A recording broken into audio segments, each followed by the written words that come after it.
죄 많은 나 주님께 나왔다네. 목적도 없이 방황하던 나, 내 욕심이 이끄는 공고한 삶, 주 나를 깨끗게 하옵소서. 아버지 내 안에 새 맘 주사 성령으로 비추시고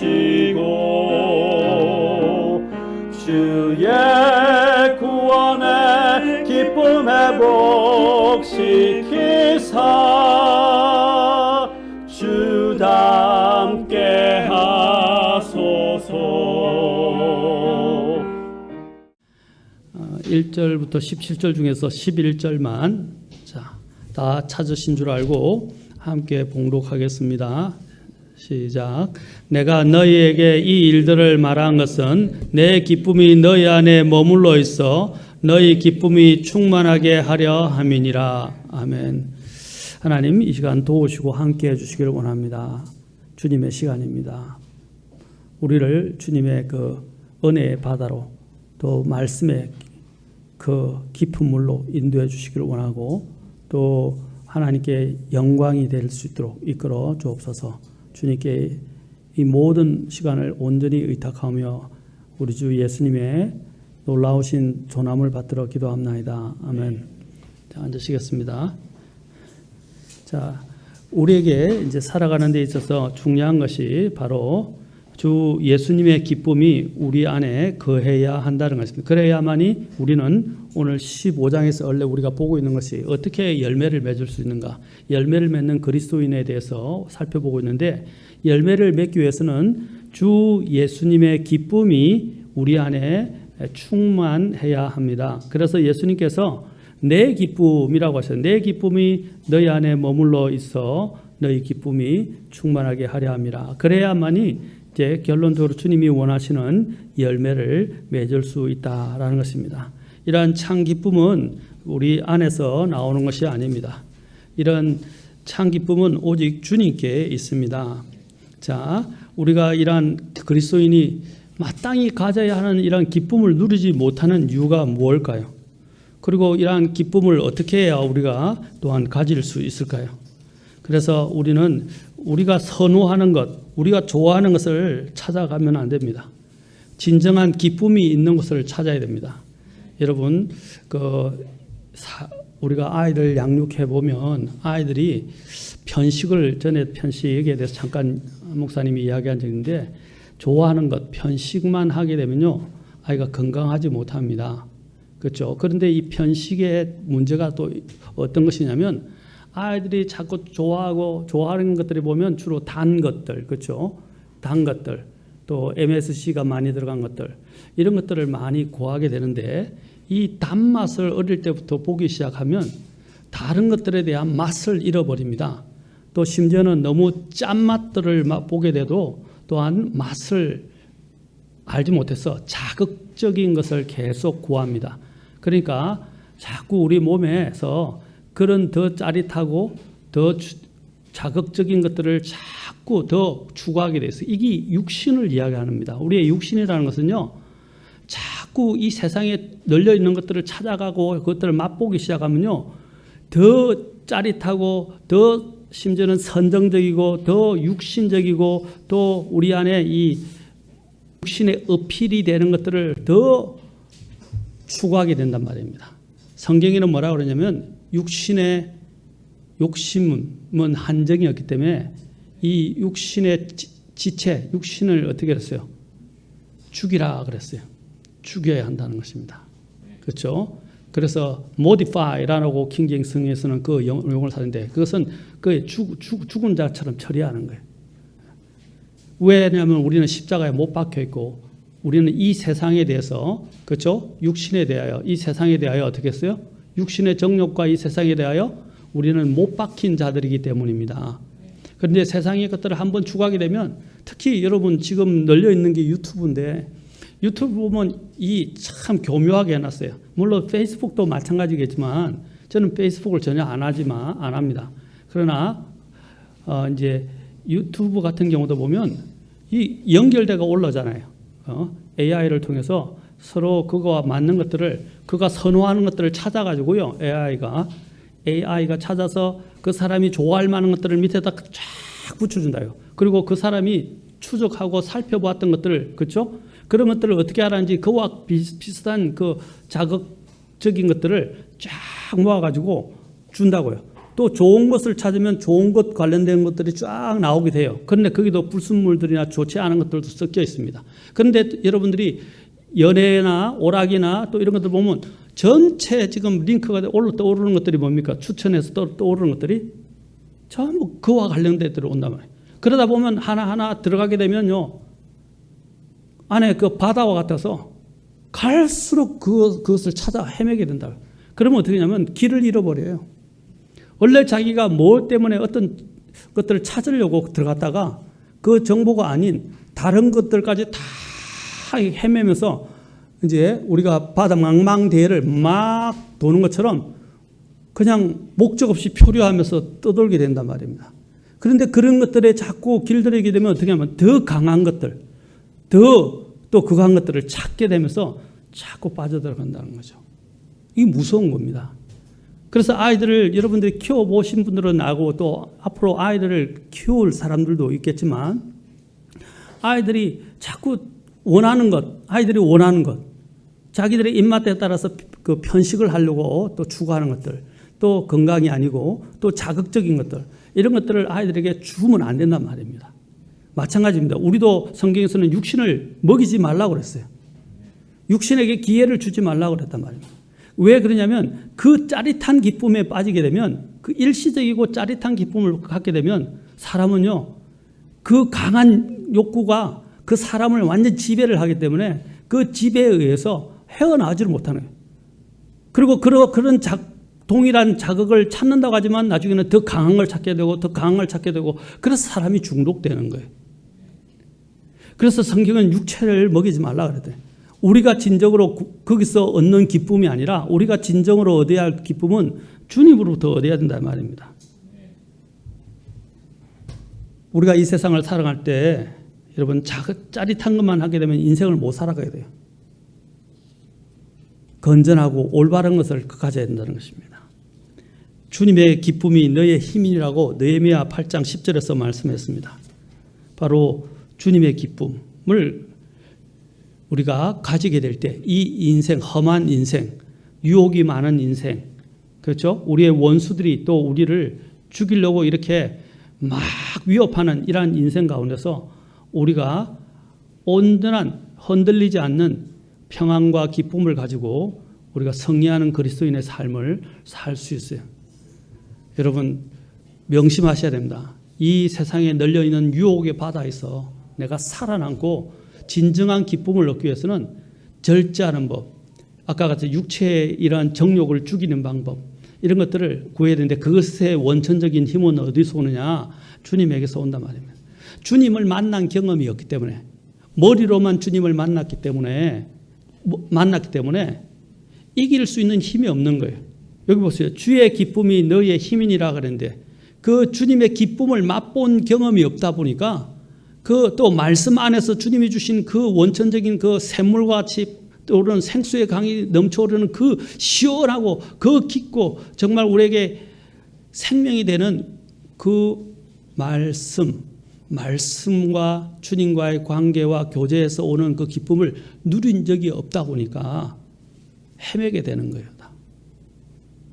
그걸 한번 맛보아야 된다는 것입니다. 주님의 그것을 맛보게 되면 사람들은 거기서 흔들리지 않습니다. 우리가 주님과 새롭게 맺는 관계에서 오는 기쁨, 바른 관계에서 오는 그 기쁨을 맛보아야 됩니다. 그중에 가장 대표적인 것이 구원의 기쁨이라는 것입니다. 구원의 기쁨. 여러분이 정말로 구원받은 그리스도인이라면 예수님을 처음 만났을 때 그때를 한번 돌아보십시오. 얼마나 감격스럽고 얼마나 기쁘고 얼마나 감사했습니까? 저도 주님을 정말 회심하면서 만났던 그때 그 기쁨은 말로 형용할 수 없었어요.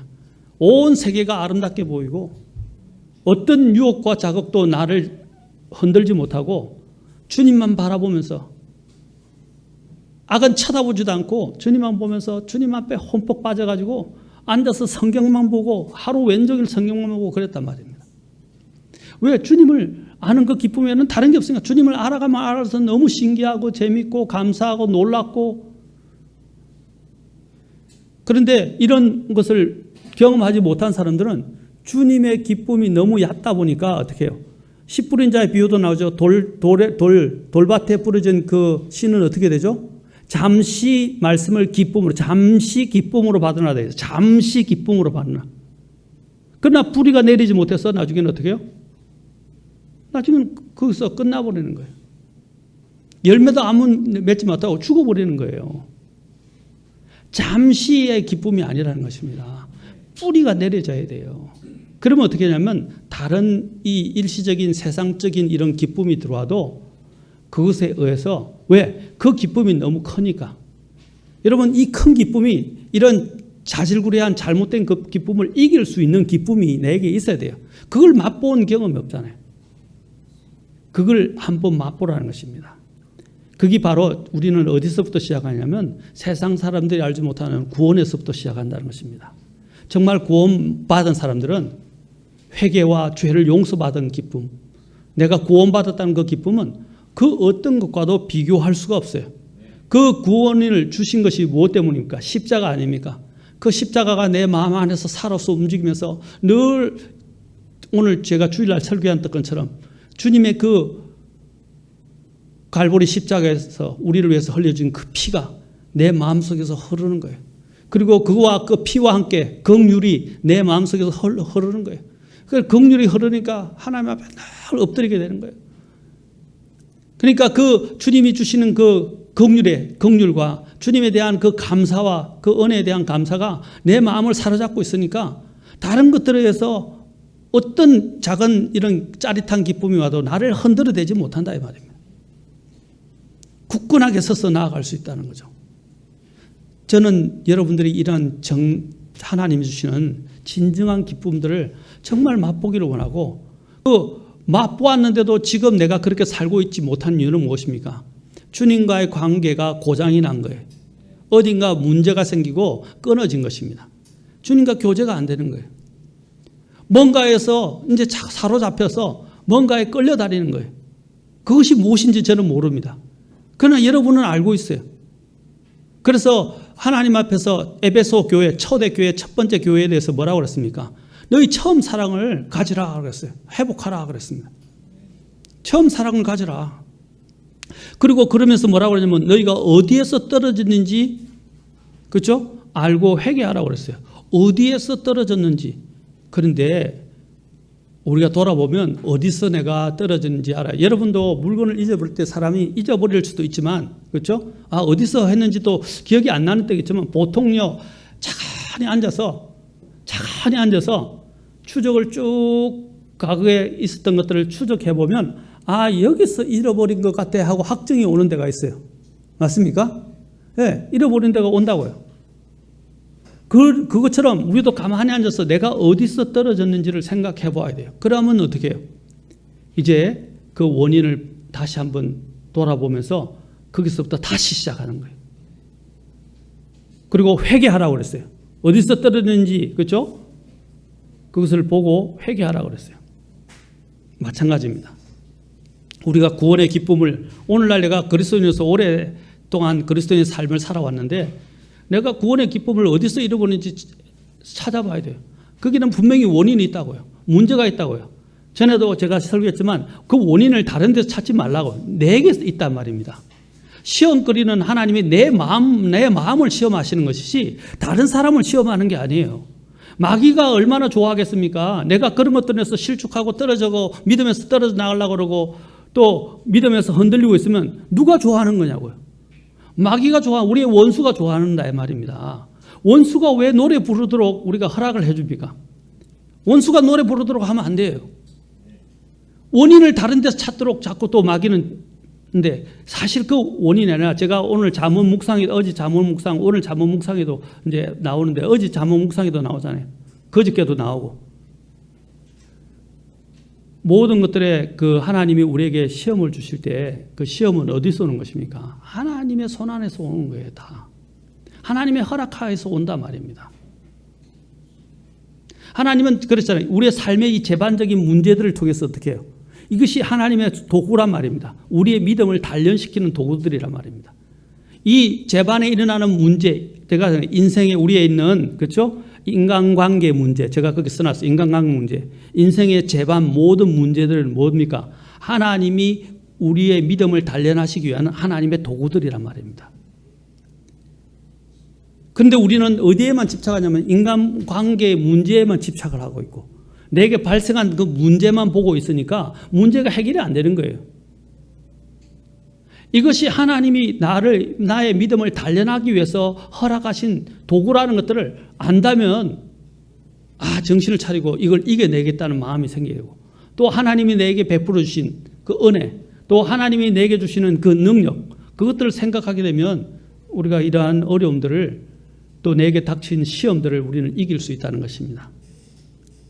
먼저 우리는 무엇보다도 구원의 기쁨을 가져야 합니다. 시편 33편 21절에서는 우리가 그분의 거룩한 이름을 신뢰하였으므로 우리 마음이 그분을 기뻐하리로다 그랬습니다. 하나님의 그 이름을 신뢰하는 것 바로 여기서부터 우리의 기쁨이 시작됩니다. 어느 날 찰스 스펄전 목사님이 울고 계셨습니다. 그래서 부인이 의아해서 물었습니다. 왜 울고 있나요? 하고 물었어요. 그리고 힘든 일이 있으신가요? 아니면 슬픈 소식이라도 들으셨나요? 이 말을 들었던 하나님의 사람 설교자 스펄전은 눈물을 거치고 차분하지만 심각한 표정으로 이야기했습니다. 내가 지금 울고 있는 이유를 알고 싶소? 그것은 말이요. 오늘은 내가 십자가를 생각해도 아무런 감동이 없다는 말이요. 감동이 없더란 말이요. 이 사실이 너무나 가슴 아프게 느껴져서 내게 십자가의 간격이 없고 이렇게 메말라 있는데도 어떻게 다른 사람에게 십자가를 바라보라고 설교하고 말할 수 있겠소? 라고 했다는 것입니다. 그렇지 않습니까? 사람들은 가르치는 것들을 쉽게 생각합니다. 여러분 일반 교단이나 교편은 그럴 줄 몰라도 세상 지식을 가르친 데는요. 그렇죠? 지식만 전달해주고 가르치면 돼요. 그러나 하나님의 이 영적인 강단, 말씀은 안 그렇다는 것입니다. 내가 그렇게 살지 않으면 그것을 선포하는 것은 위선이 되는 거예요. 그래서 굉장히 힘든 거란 말입니다. 분명히 야고보서 3장에도 뭐라 그랬습니까? 많이 선생이 되지 말지니 그렇죠. 많은 선생은 말을 많이 해야 되기 때문에 어떻게 해요? 말에 실수가 있게 된다. 그러면 더 큰 정죄를 받는다는 거예요. 그래서 선생이 되지 말라고 한 거예요. 우리는 선생이 되는 걸 어떤 감투를 쓴 것처럼 이야기합니다. 그건 목사나 가르치는 위치에 있는 모든 사람을 마찬가지입니다. 그러나 영적인 문제는 일반적인 이런 교단에서 가르치는 것하고는 다르단 말입니다. 강단에서. 이것은 더 큰 하나님의 책임을 요구하시고 또 나중에는 자신이 하는 것에 대해 더 큰 정죄를 받게 된다는 것입니다. 그런데 냉랭한 상태에서 말씀을 전한다는 것은 정말 힘들어요. 저도 스펄전 목사님처럼 이런 때가 있어요. 사람이니까 감정적으로 다운이 되고 어떤 때는 여러 가지 치여가지고 이런 말씀을 전하고 싶지 않은 때가 있어요. 도망가고 싶고 도피하고 싶고 회피하고 싶고 내려놓고 싶은 때가 많단 말입니다. 그럴 때는 뭘 생각합니까? 주님 앞에 엎드리는 것밖에 없어요. 그리고 주님의 긍휼을 생각하고 주님의 은혜를 생각한단 말입니다. 우리도 인생에 살다 보면 전에도 제가 말씀드렸죠. 도망가고 싶고 도피하고 싶고 내려놓고 싶고 아무것도 안 하고 싶고 그런 때가 있죠. 그러나 그런 감정을 쫓아가지 마십시오. 그 감정을 인간적인 방법과 세상적인 것들을 메꾸려 하지 말란 말이에요. 그것은 아까 같이 MSG와 같고 그것은 아까 짜릿한 것과 같다는 말입니다. 그 짜린 것들에 나를 길들이게 하지 말란 말입니다. 우리의 육체를 내어주지 말란 말입니다.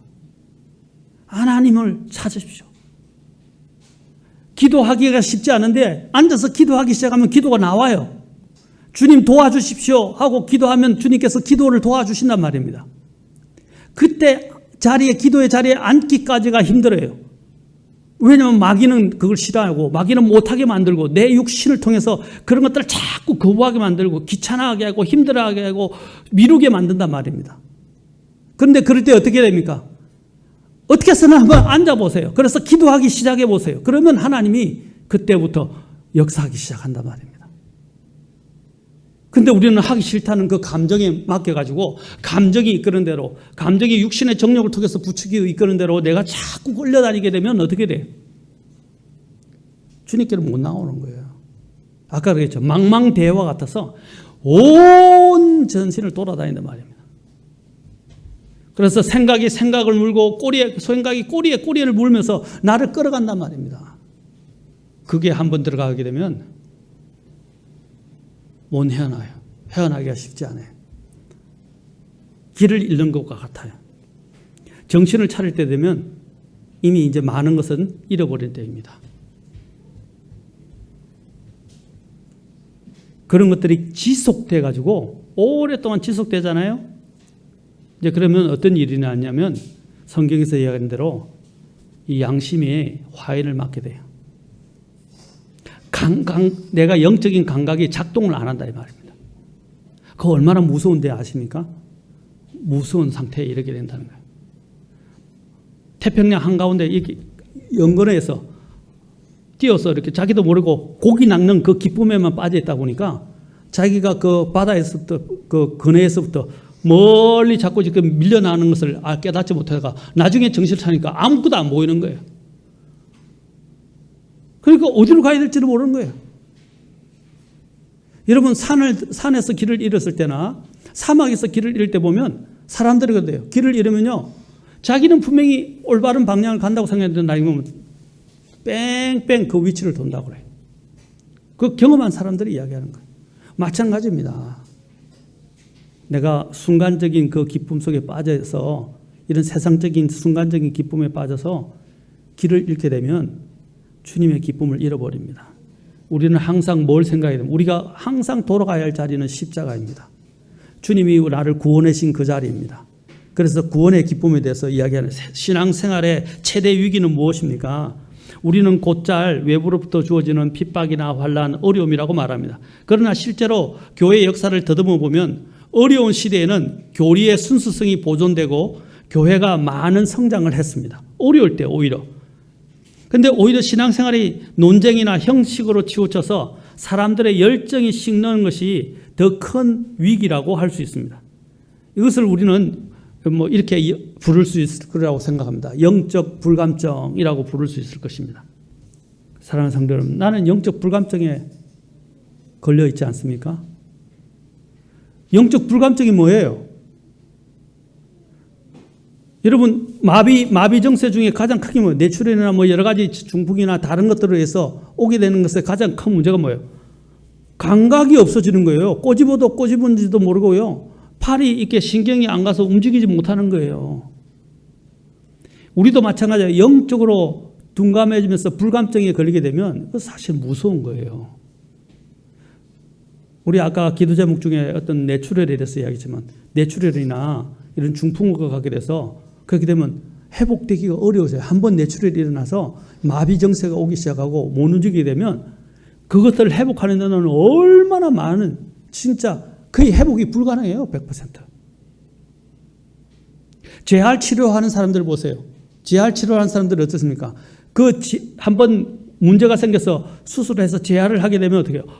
엄청난 노력을 합니다. 몇 개월 심지어는 몇 년을 통해서 원래 있던 그 정도까지 회복되는데 얼마나 많은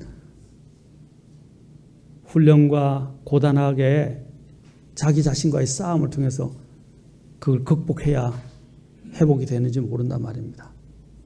마찬가지로 아까 얘기했죠. 내가 영적 불감증에 빠지면 안 돼요. 지금 내 자신을 보십시오. 내게 정말 주님이 나를 구원해 주시는 그 구원의 기쁨이 지금도 있습니까?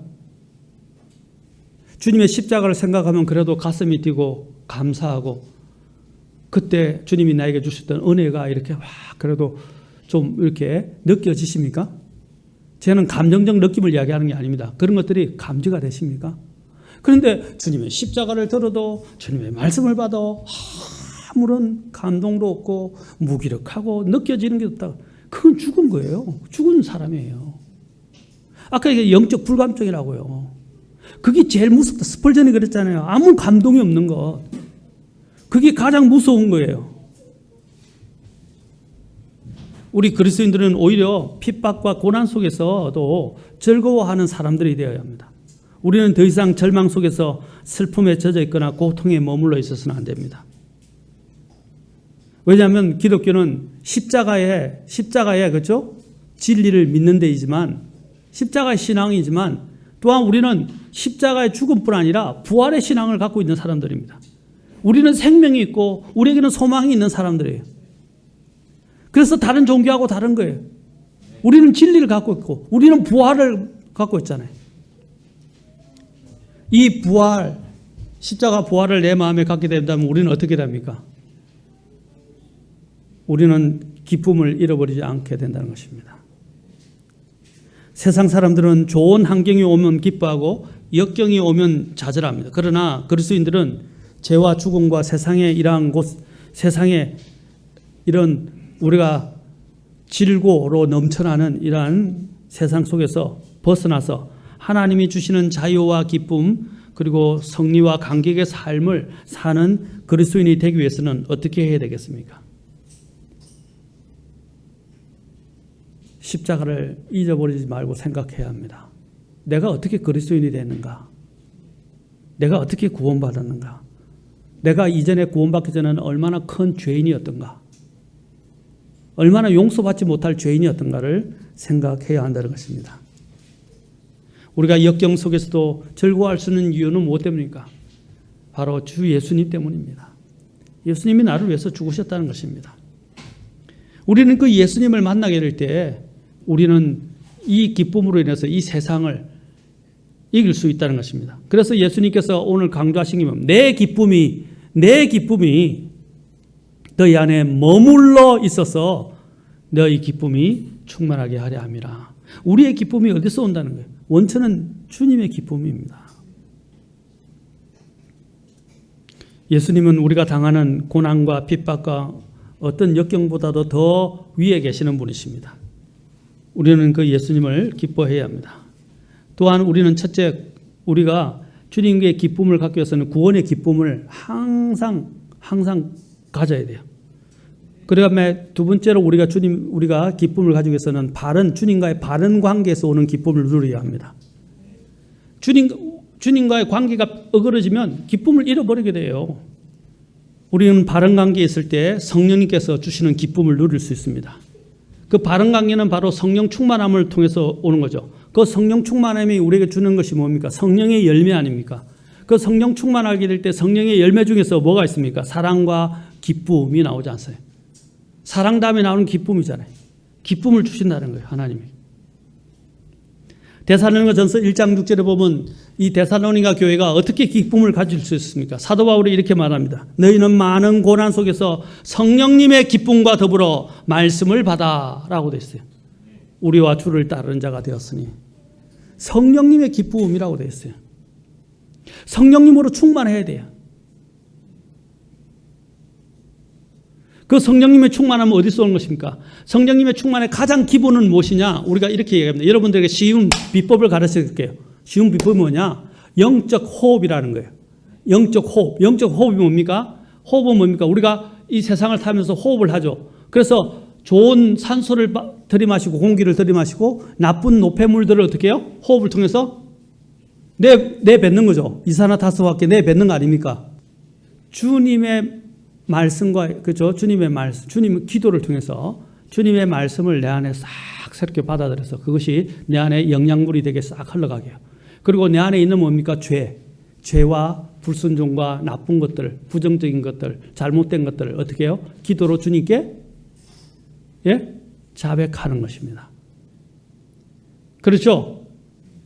그래서 주님의 것들을 주님으로부터는 깨끗한 것들을 받아들이고 내 안에 있는 더럽고 추악하고 그죠? 죄 이와 같은 것들을 그런 노폐물들을 기도로 주님께 자백해서 내놓는 거예요. 그런 나를 깨끗하게 해주는 우리가 할 때 깨끗하게 해주는 사람들이 여러 가지 이제 그 좋은 영양제들을 먹습니다. 피를 깨끗하게 해주는 영양제들이 많죠. 뭐 징코, 뭐 그 은행나무 추출물, 뭐 또 다른 뭐 추출물 이래가지고 피를 맑게 해준다 그래요. 그 피를 맑게 하는 게 뭡니까? 좋은 공기에서나 주는 영양분들을 잘 배달을 할 수 있잖아요. 피가. 그리고 영양분을 공급할 수 있잖아요. 우리는 주님의 피가 있잖아요. 우리에게는 주님의 순수한 말씀이 있잖아요. 더러움이 없는, 악은 전혀 없는 하나님의 순수한 말씀이 있잖아요. 그리고 우리 안에는 믿음 속에서 주님의 피가 흐르고 있잖아요. 우리는 바른 관계에서 성령님이 주시는 기쁨을 누려야 할 것입니다. 그래서 잠언 10장 28절에서는 어려운 자의 소망은 즐거움이 되려니와 사악한 자의 기대는 사라지리로다 라고 말씀하고 있습니다.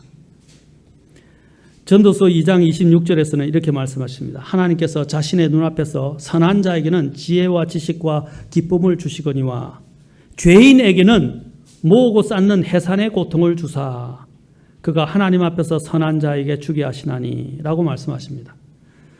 우리의 기쁨은 하나님께 들어옵니다. 하나님께부터 오는데 하나님과 바른 관계를 통해서 우리는 성령님이 주시는 기쁨을 누릴 수 있게 됩니다. 근데 그 중에서 우리가 가장 대표적으로 우리의 기쁨을 이런 바른 관계를 해치는 것이 무엇입니까? 죄와 불순종입니다. 이 죄는 주님이 원래 우리에게 주셨던 그 구원의 기쁨마저도 잃어버리게 만든단 말이에요. 그러니까 냉랭하게 되고 마음이 고장나는 거예요. 그래서 시편 32편과 52편에서는 이 편에서는 이 다윗이 죄책감으로 또 눌림으로 인해서 그는 괴로워하고 고통 가운데서 신음했다는 것입니다. 여러분 죄책감이 눌려지는 것, 내가 죄를 지었는데도 죄를 깨닫지 못한 것은 그거는 진짜 큰 고장이에요. 영적으로 완전히 고장난 거예요. 아까 영적 불감증뿐 아니라 그거 양심의 화에 맞은 거예요. 죄를 짓고 있는데도 죄를 깨닫지 못하는 거예요. 불순종하고 있는데도 불순종을 깨닫지 못하는 거예요.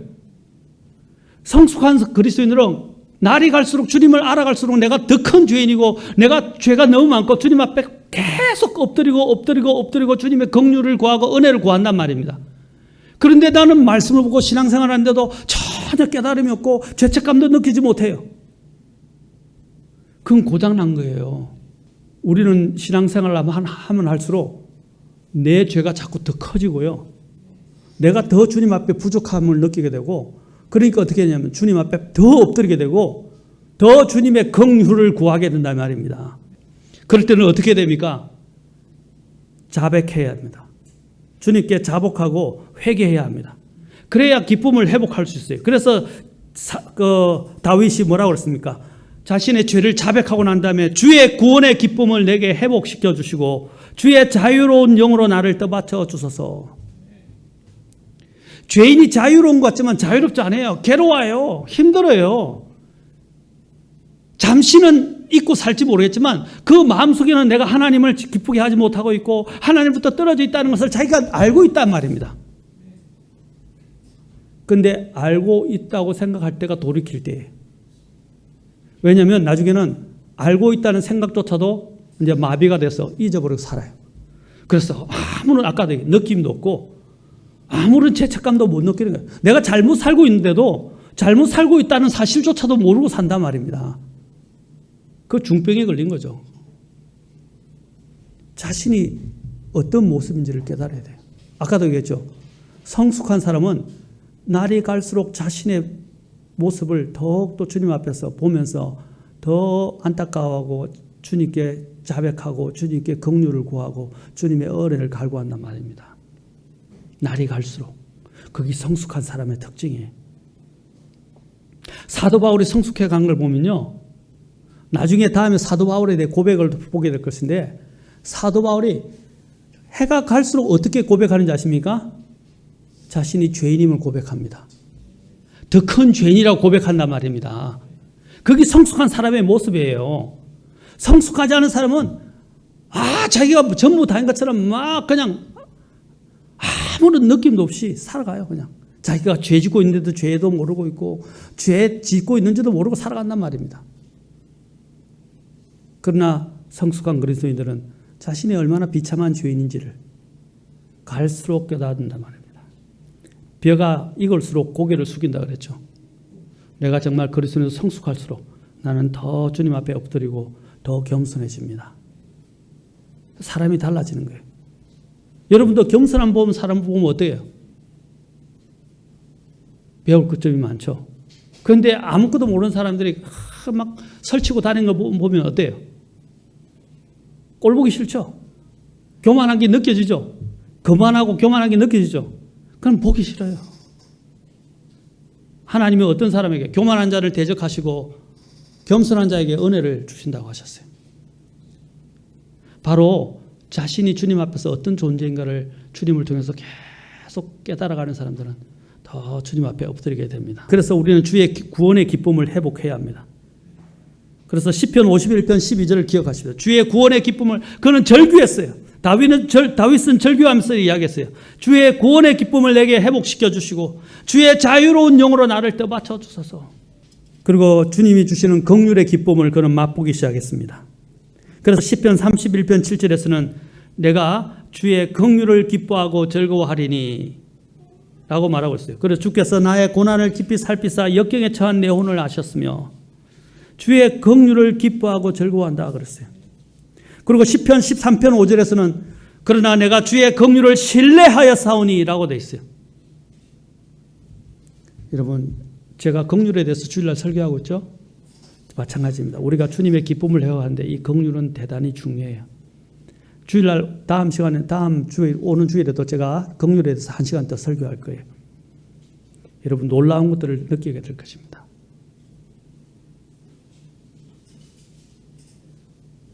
사랑하는 성도 여러분,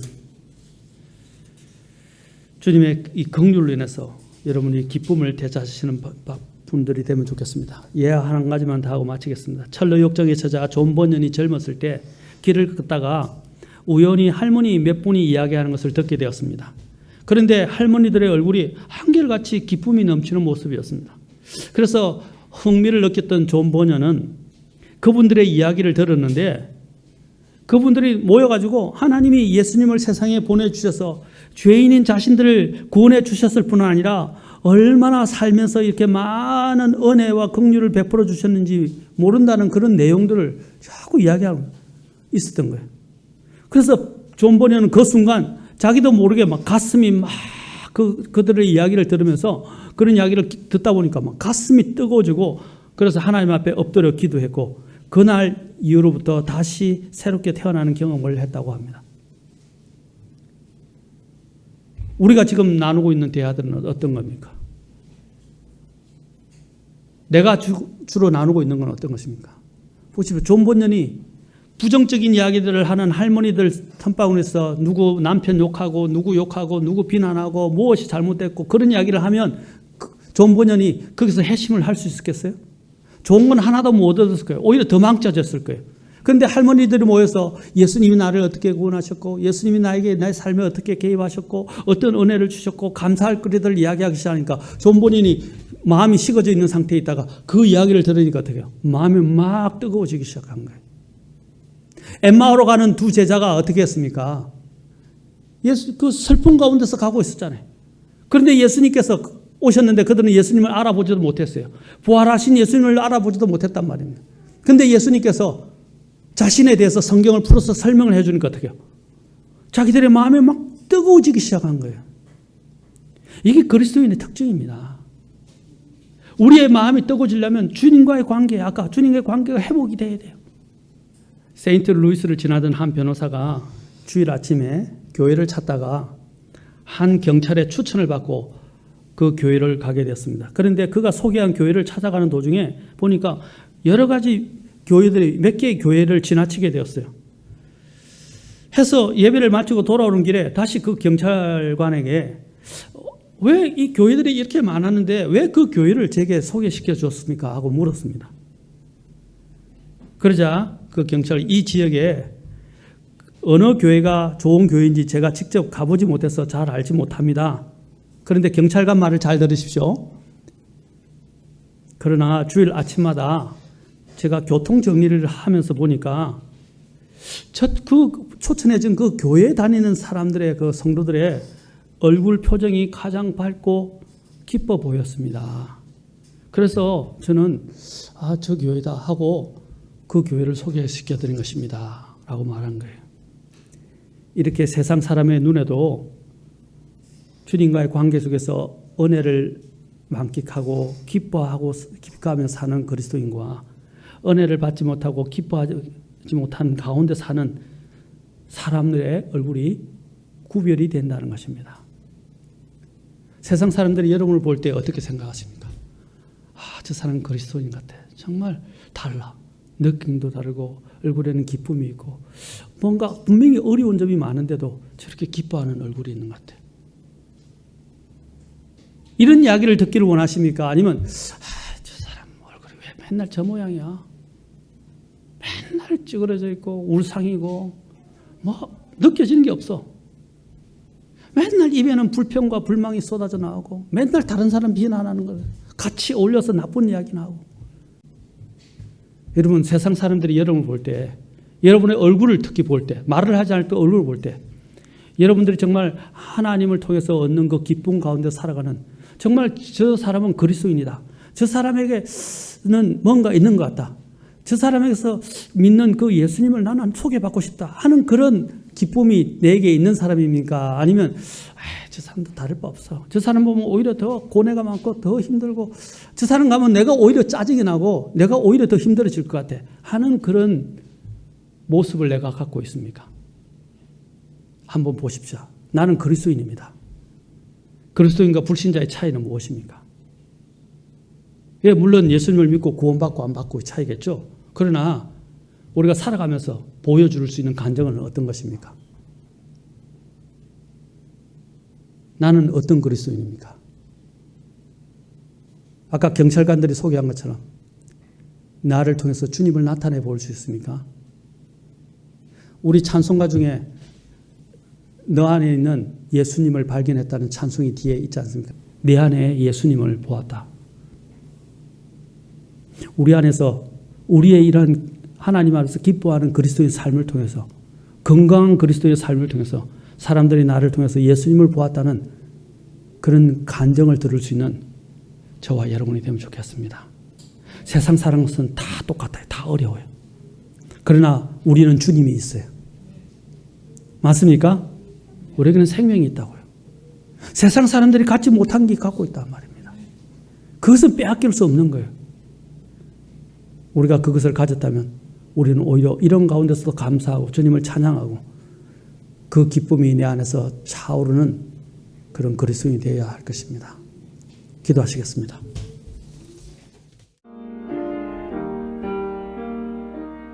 죄 용서를 구주께 호소했네. 죄는 떠나고 정결케 되어 종된 삶은 끝나고 자유 왔네. 나 더 이상 방황하지 않네. 아버지 내 안에 새 맘 주사 성령으로 비추시고 주의 구원의 기쁨 회복시키사 주답게 하소서. 아버지 내 안에 새 맘 주사 성령으로 비추시고 주의 구원의 기쁨 회복시키사